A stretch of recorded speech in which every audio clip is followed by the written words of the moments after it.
छत्तीसगढ़ की राजनीति में बुधवार को बड़ा दिन रहा। राज्यपाल रमेंडेका ने सुबह 10:30 बजे राजभवन के मंडपम सभागार में 3 नए मंत्रियों को शपथ दिलाई। इसके बाद मुख्यमंत्री विष्णुदेव साय ने विभागों का बंटवारा कर दिया। इसके साथ राज्य के इतिहास में पहली बार 14 सदस्यीय कैबिनेट पूरी तरह से आकार ले चुका है। देखिए इस पर एक रिपोर्ट। 3 नए मंत्रियों को मिले अहम विभाग। साय मंत्रिमंडल में शामिल किए गए गजेंद्र यादव को स्कूल शिक्षा, ग्रामोद्योग, विधि एवं विधायी कार्य विभाग सौंपा गया है। राजेश अग्रवाल को पर्यटन, संस्कृति, धार्मिक न्यास एवं धर्मस्व विभाग की जिम्मेदारी दी गई है। तो वहीं गुरु खुशवंत साहिब को कौशल विकास, तकनीकी शिक्षा एवं रोजगार और अनुसूचित जाति विकास विभाग सौंपा गया है। इन नियुक्तियों के साथ लखनलाल देवांगन से मुख्यमंत्री साय ने आबकारी विभाग अलग कर उन्हें जिम्मेदारी सौंपी। अब लखनलाल देवांगन वाणिज्य एवं उद्योग, सार्वजनिक उपक्रम, आबकारी और श्रम विभाग देखेंगे। मुख्यमंत्री ने जताया विश्वास। शपथ ग्रहण के बाद मुख्यमंत्री विष्णुदेव साय ने तीनों नए मंत्रियों को बधाई दी। उन्होंने कहा कि नवनियुक्त मंत्री अपनी निष्ठा और कार्यकुशलता के साथ जनसेवा में पूरी तत्परता से जुटेंगे और छत्तीसगढ़ राज्य को विकास और सुशासन की नई दिशा देंगे। उन्होंने सामूहिक सहयोग और प्रतिबद्धता को राज्य सरकार का मूल मंत्र बताते हुए कहा कि जनता की आकांक्षाओं को पूरा करने के लिए सरकार लगातार प्रयासरत है। शपथ ग्रहण में दिखा उत्साह। राजभवन में हुए शपथ ग्रहण समारोह में मुख्यमंत्री साय के साथ उप मुख्यमंत्री अरुण साव और विजय शर्मा, विधानसभा अध्यक्ष डॉक्टर रमन सिंह, कई वरिष्ठ मंत्री और विधायक मौजूद रहे।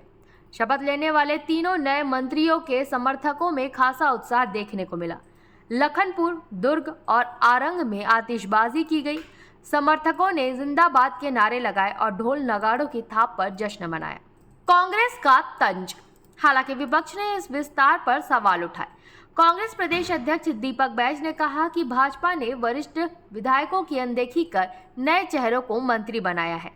भाजपा ने पुराने और अनुभवी विधायकों को कैबिनेट से बाहर कर दिया है और उन्हें मार्गदर्शक मंडल में डाल दिया है।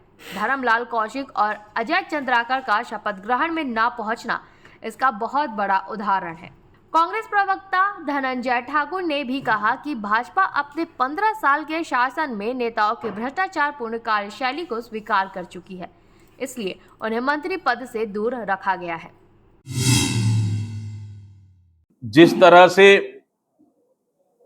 पूरे नए मंत्री बनाकर वरिष्ठ विधायकों को जो 5-5, 6-6 बार विधानसभा चुनाव जीत कर आए, उनके पास अनुभव भी है, कई बार सरकार में मंत्री भी रहे और उनका जनाधार भी है।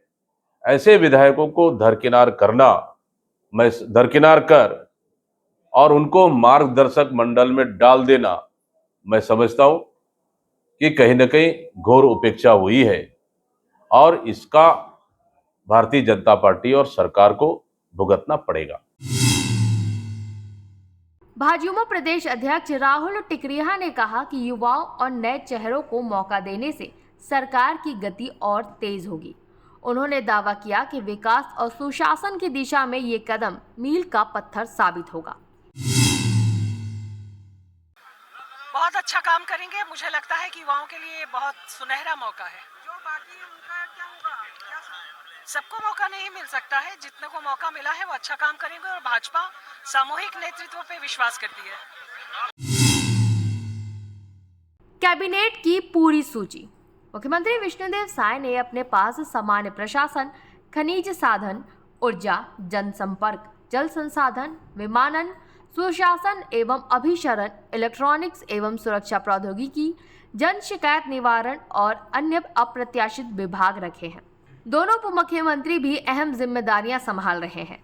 अरुण साव के पास लोक निर्माण, लोक स्वास्थ्य यांत्रिकी, नगरीय प्रशासन एवं विकास, खेल और युवा कल्याण, तो विजय शर्मा के पास गृह, जेल, पंचायत एवं ग्रामीण विकास, विज्ञान और प्रौद्योगिकी विभाग है।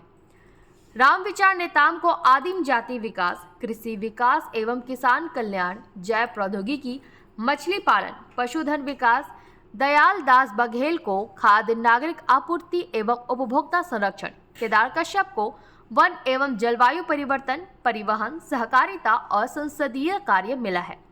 श्याम बिहारी जायसवाल लोक स्वास्थ्य एवं परिवार कल्याण, चिकित्सा शिक्षा, पिछड़ा वर्ग एवं अल्पसंख्यक विकास और 20 सूत्रीय कार्यक्रम क्रियान्वयन, ओपी चौधरी वित्त वाणिज्य कर, आवास एवं पर्यावरण योजना, आर्थिकी एवं सांख्यिकी, लक्ष्मी राजवाड़े महिला एवं बाल विकास, समाज कल्याण और टंकराम वर्मा राजस्व एवं आपदा प्रबंधन, पुनर्वास और उच्च शिक्षा संभालेंगे। राजनीतिक संदेश। साय मंत्रिमंडल विस्तार से एक ओर जहां भाजपा ने क्षेत्रीय और सामाजिक संतुलन साधने की कोशिश की है, तो वहीं नए चेहरों को मौका देकर भविष्य की राजनीति की झलक भी दी है। खासकर गजेंद्र यादव, राजेश अग्रवाल और खुशवंत साहब जैसे विधायकों को मंत्री बनाना भाजपा की युवा और संगठनात्मक रणनीति को दर्शाता है।